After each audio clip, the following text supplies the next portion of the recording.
Imagine a single moment so powerful it could shatter silence, challenge privilege, and ignite the human spirit. It happened unexpectedly inside the hallowed halls of Kingsley's, the most exclusive restaurant in Manhattan, where powerful men made silent deals over crystal glasses and lives were measured in fortunes. In this sanctuary of wealth and status, hush fell like a thick velvet curtain, swallowing every word, every laugh, every clink of silverware.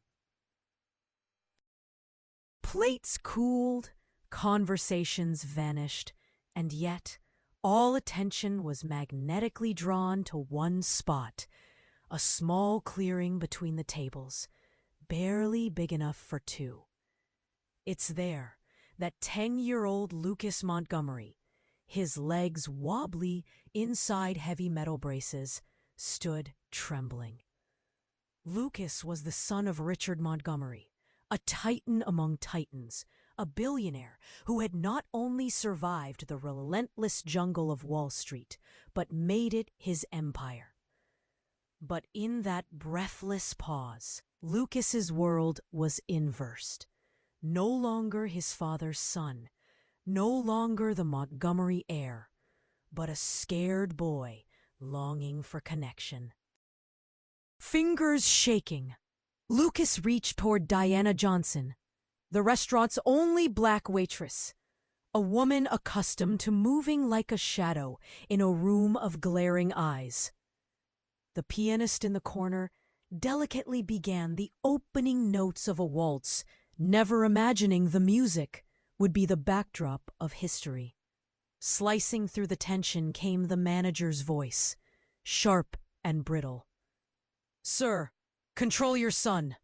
This is not a dance hall, and our staff are not here to entertain." An uneasy sentiment circulated. The rules of privilege cannot be broken, not even by a child. Richard Montgomery, usually unmoved by embarrassment, felt an unfamiliar ache. This was the first time since Lucas had been left partially paralyzed from an accident that he dared to bring him out into public. And right now, it felt like a mistake that sliced deep. Subscribe and hit like. Our powerful stories add years to your life. Join our Story Lovers Club and let us know in the comments. Where are you listening from? Richard's voice, low and commanding, sent tremors through the marrow of everyone present. "Lucas, sit down." But Lucas's hand remained outstretched, hope flickering in his eyes. For Diana, the scene was painfully familiar. In 5 relentless years of service beneath the chandeliers, she had mastered the art of invisibility, blending into the glossy fixtures just to escape scrutiny. Black, working class, and a woman, she was used to being overlooked by men like Montgomery. But tonight, invisibility gave way to quiet rebellion with a calm that belied the storm of emotions inside her. Diana removed her apron and placed it onto her tray. "Mr. Thornton, my shift's over," she announced. The words hung, electric. Yet before anyone could recover, Diana smiled gently at Lucas and clasped his hand. "I can't dance in an apron," she said with warmth that dissolved the frost in the room. The crowd gasped. Richard rose from his chair, power emanating from every movement. "What do you think you're doing?" he demanded with wounded pride. Meeting his gaze, steady, unwavering, Diana answered, "I'm accepting an invitation." Around them, the world disappeared. There was only Lucas, Diana, and a possibility neither had ever been granted. With each step, metal leg braces screeched painfully on the floor. Every drag a defiant declaration of will. Diana did not hurry Lucas, nor did she try to steady his shaking form. She adjusted her rhythm to his. They moved together, not as employee and employer's son, but as partners sharing an act of courage. A woman at the next table whispered, "She's getting fired tomorrow." But Lucas, sensing the shift, began to gather himself. Something almost invisible, yet immense, unfurled in his face. The squashing of fear, the glimmer of pride. Time rewound for Richard. Behind his mask of control, a memory surfaced. His late wife Elizabeth, spinning with Lucas to music in their living room. Sunlight striping the floor, laughter echoing. It's not about perfection, it's about connection. Elizabeth's voice lingered in his mind. In the clumsy dance between Diana and Lucas, Richard saw not embarrassment, but revelation. The simple, unfiltered act of trust that Lucas, for the first time since the accident, was allowed to lead. The manager, Mr. Thornton, tried to tug fate back to its ordered course. "I assure you, this will never happen again." The restaurant held its breath, awaiting Richard's verdict. After all, in this world, a single word from him could build or break futures. Cooks peeked from the kitchen. Patrons craned their necks, hungry for scandal. But Richard's internal world had shifted. He wasn't watching the commotion, but focusing on something pure and fragile, his son's smile. Diana led Lucas back to the table, completing 3 trembling yet unmistakably self-directed dance steps. Her demeanor was dignified. "Thank you for asking me to dance." "It was an honor," she said, treating him not as a child, but as an equal in this quiet rebellion. Turning to leave, she was stopped by the soft, nearly trembling voice of Richard. "Wait." A ripple of surprise spread through the crowd. Richard's tone had changed, smoothed by a crack in his usual steel. "What's your full name?" he asked. The question, simple yet loaded with new meaning, resonated. "Diana Johnson, sir," she replied, meeting his gaze without flinching. You repeated her name softly, as if imprinting it onto memory, then extended a business card. "My office. Tomorrow at a.m."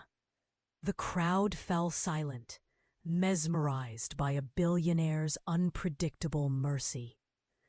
Diana accepted, poker-faced, but a faint tremor betrayed the impact of the moment. As she retreated, Lucas's plaintive voice rang out. "Dad, why did you do that?" The query lingered, an accusation from a boy who had lost so much. Richard watched his son, and for a rare instant, saw his child not as another burden to manage, nor a legacy to secure, but as a complex person whose passions he'd managed to overlook in grief and pride. As dinner resumed under an aura of awkwardness, only Diana looked back before leaving, not seeking forgiveness or fearing reprisal, but radiating an unyielding calm. In Richard's chest, a storm began to build. If you're already captivated by the power of dignity and the unpredictable course of transformation, Stay with me. What happens next will prove that sometimes one act of courage can spark a revolution able to turn lives inside out. The morning light scattered through the iconic glass and marble of Montgomery Tower, casting prisms on the gleaming interiors. Diana felt the weight of every gaze as she entered, her best navy skirt and crisp white blouse no match for the expensive suit swirling around her.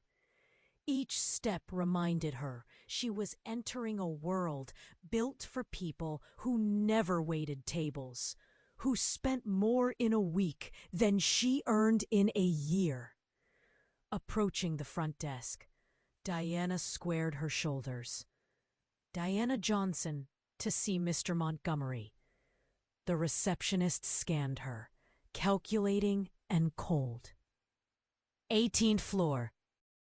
This Winters will see you.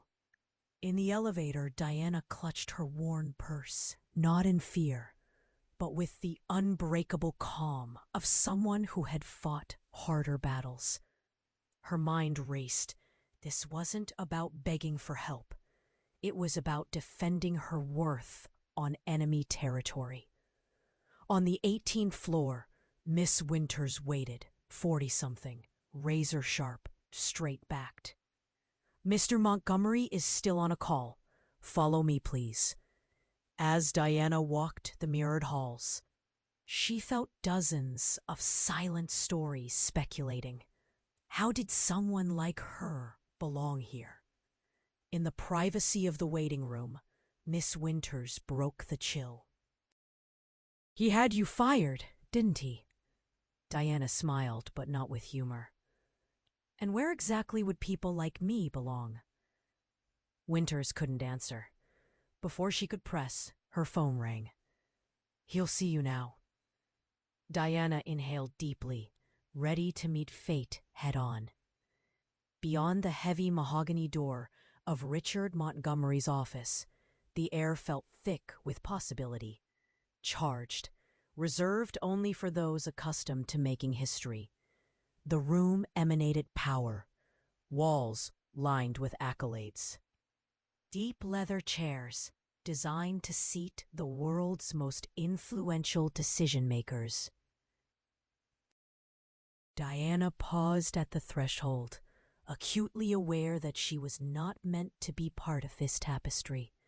Yet, power of a different kind resonated from her, a quiet tenacity that refused to erode beneath scrutiny. Richard looked up, his expression unreadable. Between them hung an unspoken question. Would this be absolution, humiliation, or perhaps something entirely unexpected? The moment stretched, punctuated only by the muffled tick of the grandfather clock. Richard gestured for her to sit, the silence pressed down, as if weighing Diana's worth, neuron by neuron. He started, voice less imperious than the night before. I want to understand something, Miss Johnson. Last night you chose to dance in front of people who would never forgive you for making them uncomfortable. Why? Diana's answer was slow, deliberate. Because your son needed someone to say yes. Because dignity is never a luxury. Richard tapped his fingers together. What do you expect from me? The truth was, Diana wanted nothing but respect. Anything else would be compromise. He offered her a position, something higher than waitressing, a chance to manage his philanthropic foundation. It was a gesture both generous and strategic. And yet Diana sensed it came not only from guilt, but also newfound curiosity. She accepted, not out of gratitude, but as a calculated move in a world prone to closing doors without warning. The deal was made, not with trembling hands, but with the solid clasp of self-worth meeting opportunity. The days after their deal felt like slow recovery after a storm.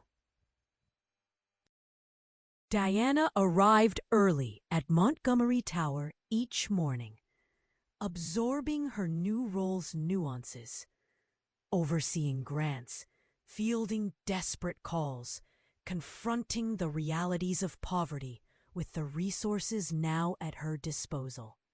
But in the back rooms, whispers followed her. Old guards bristled at the sight of her, some offering condescension barely concealed, others silent challenge. Despite this resistance, Diana leaned into her work, forging partnerships and redirecting funds to causes few wealthy patrons ever bothered to consider. She championed projects that helped children with disabilities, recognizing Lucas's struggle reflected those of hundreds more unseen. But with every victory came another hurdle. A donor threatened to withdraw funding if Diana remained. An influential board member questioned her credentials. The price of dignity, it seemed, was never paid in full. Richard, meanwhile, watched with complicated pride. He saw his son, Lucas, taking more steps at home and practicing dance moves in the living room, inspired by Diana's defiance. Lucas was laughing again, his physical pain overshadowed by hope. For Richard, these were small miracles that challenged everything he thought he knew about the world. Compassion is not weakness, and leadership is often born from vulnerability. A year later, the annual Montgomery fundraising gala loomed, an event dripping with prestige, where Manhattan's elite came to donate for the sake of appearances and network for their own advancement. Preparation was exhaustive. Media was invited, and socialites speculated about Diana's sudden rise. Rumors followed her, sometimes laced with envy, sometimes outright malice. On the night of the gala, Diana stood at the entrance, her nerves electrified by expectation. The room was a whirl of camera flashes, designer gowns, brisk greetings masked behind polite smiles. Most guests saw her as a curiosity, some as a threat, others as an uncomfortable anomaly who had breached the invisible lines separating them from us. As Lucas entered, now walking with noticeably less support, applause erupted, not for him alone, but for the change he represented. Diana knew the night could shape her future or destroy everything she had built. She quietly rehearsed her speech, refusing to let old fears infiltrate her sense of belonging. But the boast of discrimination refused to stay buried. A prominent donor cornered her near the stage. "How did the likes of you wind up here?" The insult, veiled in civility, seared through her armor. Diana responded softly, "I got asked to dance." That single line, lifted from an unforgettable night, crystallized her journey. The donor, shaken, retreated, but not without leaving scars. As guests gathered around the dance floor, Lucas joined Diana.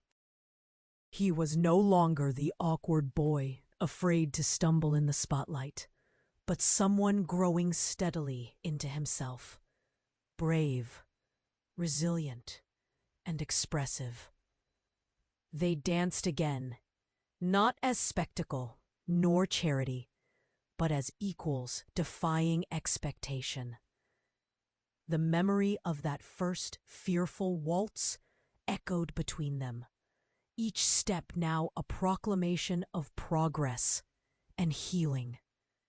Richard watched from the edge, the usual detachment on his face replaced by genuine emotion, a rare vulnerability. This dance was no longer about social statements or family legacy. It was about a father letting go of guilt, a son reclaiming agency, and a woman asserting her right not merely to survive, but to lead. Across the room, those who felt threatened by Diana and Lucas's display of unity stand. Change happens in whispers before it erupts in waves. Some left, unable to accept the breach in decorum. Others stayed, curiosity giving way to silent respect. For Diana, every step was heavy with the memory of past humiliation, but lightened by the knowledge that cycles could be interrupted and dignity fought for. The gala ended with applause echoing long after the music faded, but the real transformation began outside the grand ballroom, in quieter corners. Lucas began volunteering at the foundation, working with children facing challenges similar to his own. His disability no longer a mark of isolation, but a bridge to community. Diana, now a respected advocate, leveraged her position to mentor other marginalized staff, her reputation hard-won and fiercely protected. Richard found himself changed by proximity to Diana and Lucas. He started questioning which structures in his world were built to exclude, and how he could demolish them. The Montgomery Foundation committed millions to projects that reached beyond its comfort zone, marrying resources with empathy in ways that made the board uneasy but unstoppable. In time, the story of Diana's dance with Lucas became a whispered legend. One staff told new hires not merely to inspire, but to remind them that pride is best raised when shared, and dignity most powerful when defended. The walls of privilege did not crumble in an instant, but cracks appeared, enough to let possibility blaze through. As time drifted onward, Diana's role evolved from outsider to architect, a weaver of opportunity inside an institution once sealed against her. She learned every corridor of Montgomery Tower, every nuance of the wealthy donors, every hesitation in the voices of those who doubted her.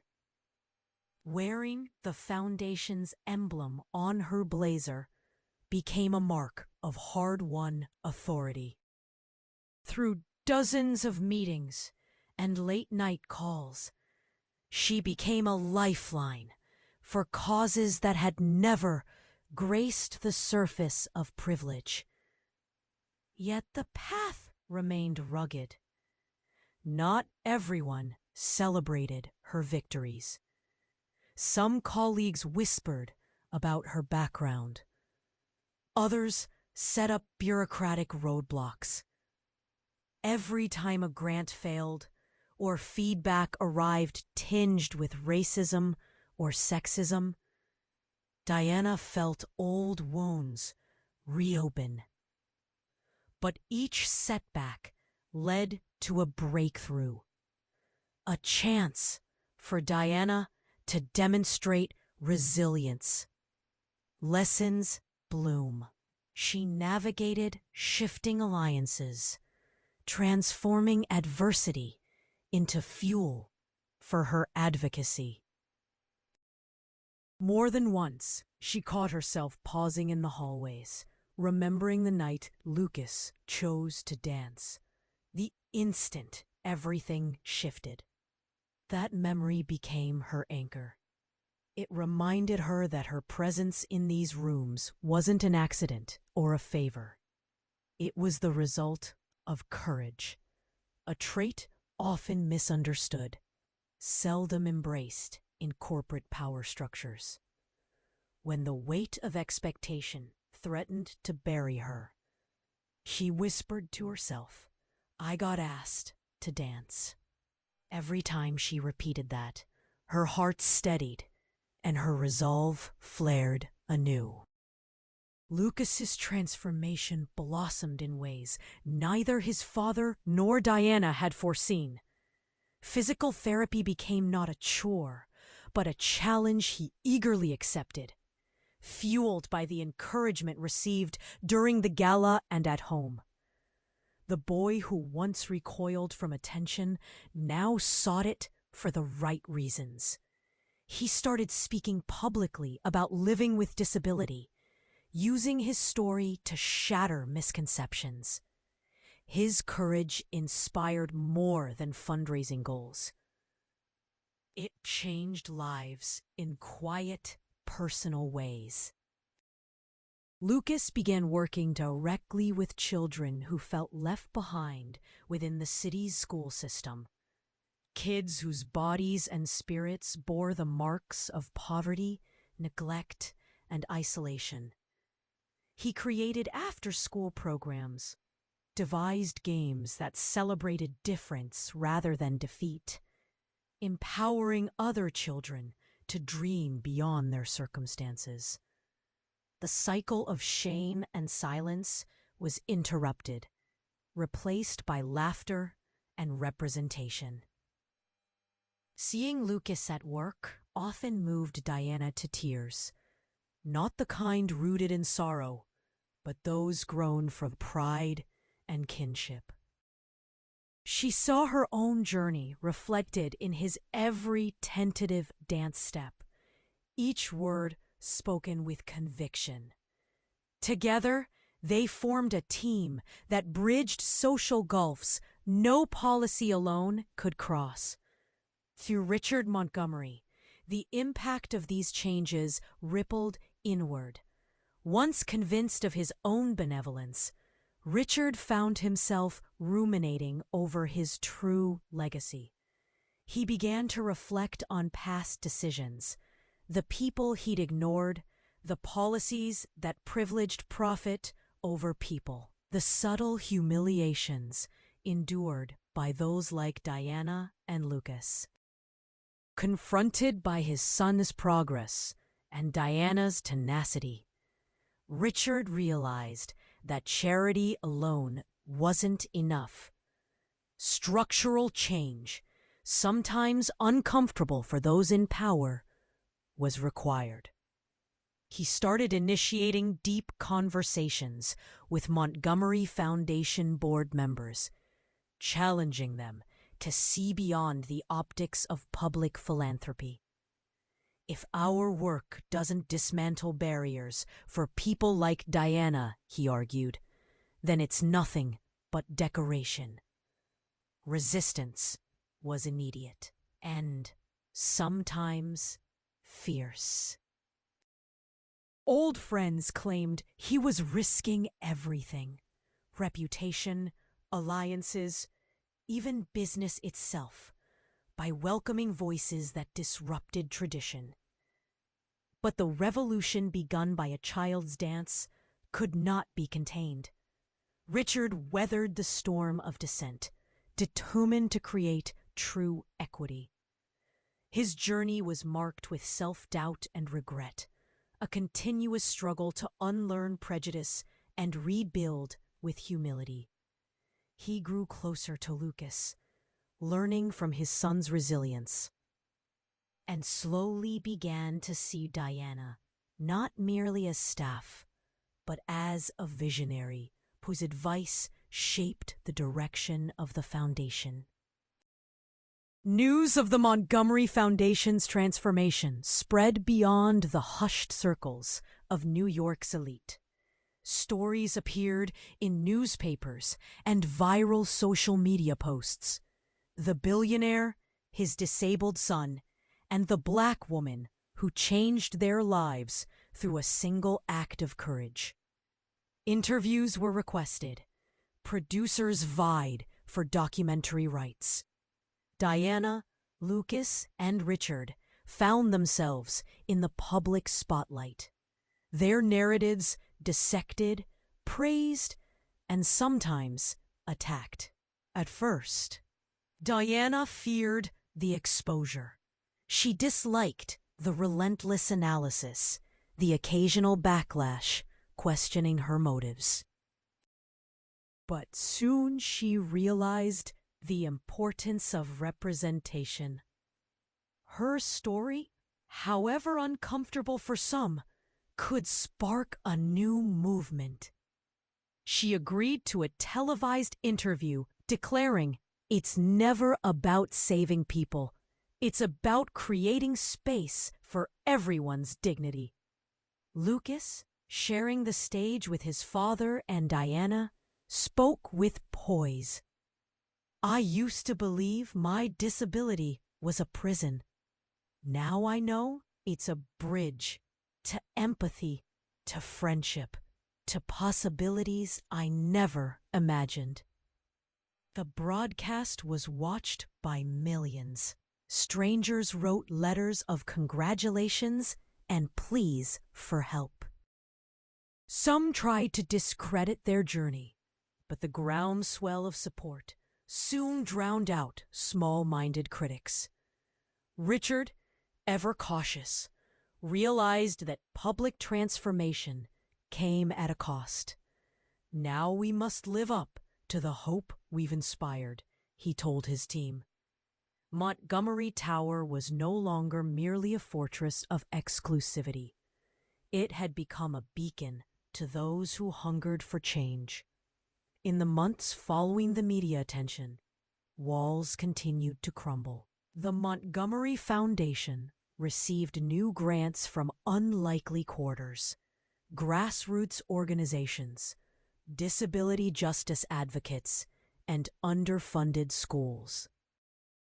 Staff trainings shifted to prioritize inclusion. Diana established mentoring programs for employees from marginalized backgrounds, wielding her power with intention and compassion. Lucas's advocacy resulted in tangible policy change. Schools across New York adopted his inclusive curriculum, and state leaders cited his journey as evidence that accessible education benefits all. Diana's story became required reading for foundation staff. A reminder that dignity is an obligation, not a request. Meanwhile, Richard started visiting local communities, listening rather than leading, rebuilding trust through humility.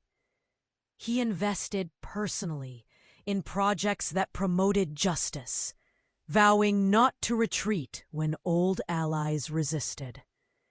His foundation no longer served only as a shield against criticism, but as a vessel for real, uncomfortable, necessary progress. Through every achievement and defeat, the trio, Richard, Diana, and Lucas, remained bound by the memory of that first dance. They learned that transformation demands patience, grace, and audacity, and that even the smallest step taken with dignity can reverberate through generations. Even as public applause faded, the true revolution unfolded in everyday rhythms, far from newspapers and spotlights. Inside Montgomery Tower, Diana's quiet presence reconfigured hierarchies. Employees who once doubted her now sought her counsel, inspired by her blend of empathy and indomitable resolve. She created listening spaces where staff could voice frustrations without fear of retaliation. She advocated for better salaries, flexible schedules for parents, and anti-discrimination clauses that became the backbone of a new workplace culture. Richard, once the unapproachable king of his skyscraper, became a frequent visitor to these forums. He listened, not as a billionaire bestowing favors, but as a man reckoning with flaws in his own kingdom. Occasionally, tension flared. Change invited backlash. Some senior partners resigned. Others issued veiled threats to pull investments, convinced that too much inclusion would dilute excellence. But as Diana pointed out in a now famous staff meeting, excellence means nothing if it stands on top of exclusion. True legacy is measured by the bridges we build, not the gates we lock. Over months, the staff turnover settled. A new kind of loyalty blossomed, rooted in the shared belief that the workplace could be a site of genuine transformation, not just profit. Diana's office became a sanctuary for dreamers and disheartened alike. She mentored young Black interns, sponsored accessibility upgrades, and modeled the radical idea that corporate power could protect, not just extract. The ripples of her leadership began to pulse far beyond Montgomery Foundation. Time, once marked by Lucas's hesitant steps, was now measured by his growing confidence. He matured from an uncertain boy into a powerful teen advocate. Invited to speak at conferences, Lucas began penning essays about ability, privilege, and solidarity. His voice deepened. His words stirred audiences. Through Diana's mentorship and his father's evolving support, Lucas learned that the most persuasive arguments were often rooted in genuine vulnerability. One pivotal evening, Lucas faced a panel of education officials who questioned investing in accessibility. At first, the old fear returned. Would they see only his braces, hear only the slur in his speech? Summoning courage, he shared memories of feeling invisible at school, then pivoted. Every time I'm included, my confidence grows. It's not charity. It's a chance to contribute. His authenticity transformed skepticism into commitment. Funding for accessible playgrounds and arts programs soared. At home, Lucas finally felt at ease, not only with himself, but with his family's legacy. He taught his peers that dignity was a collective inheritance, not a privilege to be hoarded, but a gift to be shared. Diana watched these triumphs with awe, feeling as if her own journey had found its echo in this remarkable young man. As the years passed, the Montgomery Foundation attracted a diverse array of allies: social workers, educators, artists, and entrepreneurs who had once operated at society's margins. Diana brokered unlikely partnerships with small nonprofits, pooling resources to transform battered community centers. fund art programs in neglected neighborhoods, and build tech labs in under-resourced schools. Some alliances faltered amid old suspicions. It took time for grassroots organizers to trust a billionaire's outfit, even one led by someone of their own. Diana never blamed them. "Healing takes time," she'd say. "We build trust one handshake, one fulfilled promise at a time." Projects that succeeded became case studies. Those that failed offered vital lessons. Each misstep became another stone in a widening path forward. Richard, for his part, was humbled, sometimes reluctantly, by how much he had to learn. He marshaled his influence not to command, but to amplify voices long silenced by privilege. In partnership with Diana, he used the foundation's clout to lobby for legislative reforms, directly impacting labor rights, education for the disabled, and racial equity. Whenever a project reached completion, Diana gathered everyone, partners, critics, and beneficiaries, for modest ceremonies. She always credited the community first.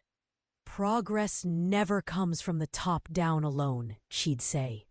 "The greatest power lies in solidarity." The legacy of that first dance blossomed into an annual event. Each spring, the Montgomery Foundation hosted an inclusion ball, not in elite hotels, but in public parks and community centers, welcoming anyone who wished to celebrate progress. Wheelchairs mingled with tuxedos. Food was shared, stories exchanged, laughter ringing into the night. Diana would open the festivities, often followed by Lucas performing a dance, now with friends he'd met through his advocacy. Richard gave speeches seated not with pride, but with gratitude for the wisdom his son and Diana had brought to their lives.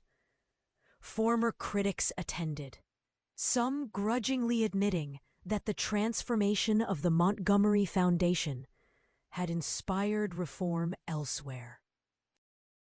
As tradition dictated, Diana and Lucas would share a waltz, as thousands watched from picnic blankets, school bleachers, and even live streams. The waltz, once an act of gentle rebellion, had become a symbol of shared struggle, lasting change, and radical hope. Parents wept openly. Educators recalled their own first moments of courage, and children, regardless of background or ability, took to the floor to dance their own steps into the future. Years later, Diana sat by the window, reflecting on everything that had unfolded since that fateful evening in Manhattan. The world still battled injustice and exclusion, but she saw more cracks appearing in the Great Walls. She saw more bridges built with trust, humility, and shared purpose. Richard, now semi-retired, spoke often of the Montgomery method, learning to listen, to share power, to let go of certainty for the sake of real progress. Lucas, grown and newly independent, carried the values forged in adversity into every new pursuit. He launched his own nonprofit, echoing Diana's belief that dignity is everyone's birthright. Together, they continued the work, sometimes together, sometimes apart, always as allies joined by the dance that changed everything. The story resonated through generations. A billionaire, a waitress, a disabled child, each refusing to accept the world as it was. The Montgomery Foundation flourished, not as a fortress of power, but as a living symbol of possibility. The legacy of a dance, an invitation, a shared act of dignity and hope.